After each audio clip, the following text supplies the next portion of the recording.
Liverpool overcome Burnley 2-0 at Turf Moor to enhance their title credentials. What's up, guys? It's Izzy. And if you're new to the channel, you know what to do. Hit that like and that subscribe button to let YouTube and everybody else know that you are enjoying this content. But now let's talk about Liverpool and their beautiful performance against Burnley. A game that was 100% dominance.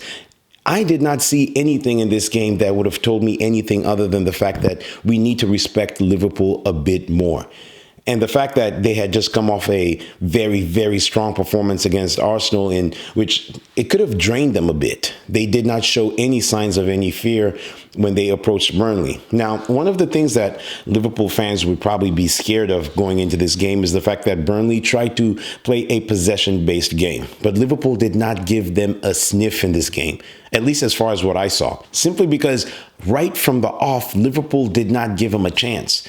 Within the first 5 minutes, Liverpool were already 1-0 up.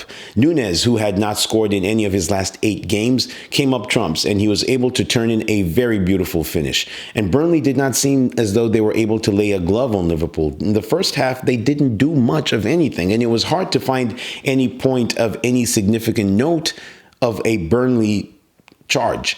And Vincent Kompany would be a little bit worried, especially being the fact that they were playing at home. Burnley should have been able to step up to Liverpool and try to push them a bit more. And Liverpool could have easily gone further ahead.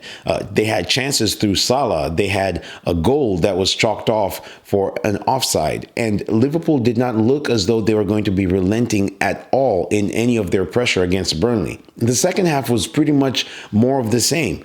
And they still had very good opportunities. Now, Burnley did try and raise their profile up a little bit in the second half, but I didn't see anything that would have told me that they were going to come back in this game, let alone try to win this match. They looked as though they were trying to make sure they do not get beaten 4 or 5-0.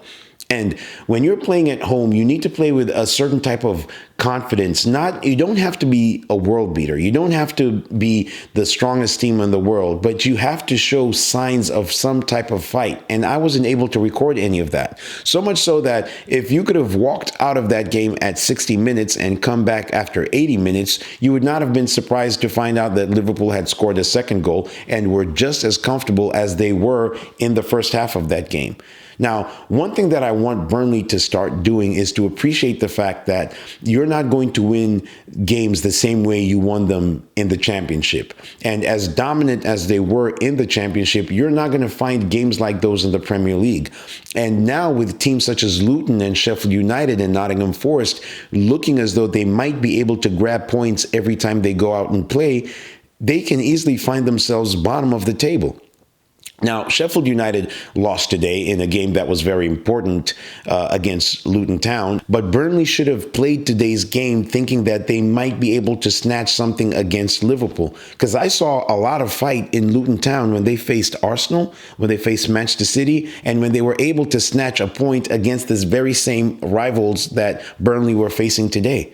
So if they're not going to be able to raise the profile of their game based off of the opponent that's coming to visit them, they have no chance of staying up.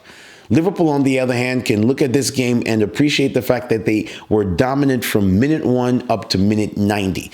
And if they keep on playing this way, Liverpool have nothing that's going to stop them from winning this title. The only problem that I see with Liverpool is that there still isn't that much of a click in midfield. And there's also a problem if they don't have Mo Salah, which they're not going to have him in January. There is that problem of how important he is to them. And if they are going to be able to get through January with no significant losses, then maybe Liverpool will now start raising the belief within their fan base and the rest of the Premier League that they will be able to take this crown from Manchester City. Now, we are only going to see what Liverpool are made of towards the end of the season, as far as the fact that they have only lost 1 game right now, and the fact that some of the fixtures have been kind to them at this moment. But they were able to tie Manchester City, they have been able to tie Arsenal, and they have been able to raise their game, especially against the bottom sides, without having to play exactly as the team that we knew 3 or 4 years ago. But Arsenal are going to be trying to leapfrog them in a couple of days' time. But at the same time, Liverpool can sit back and say that they did their job today as best as they could by a very dominant performance.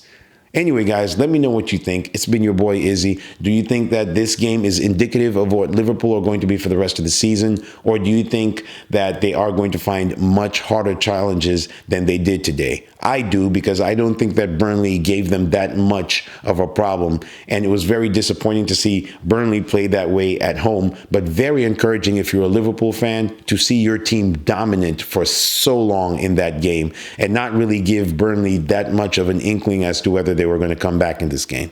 It's been your boy Izzy in a freshly minted Arsenal jersey, signing off until the next one. Peace.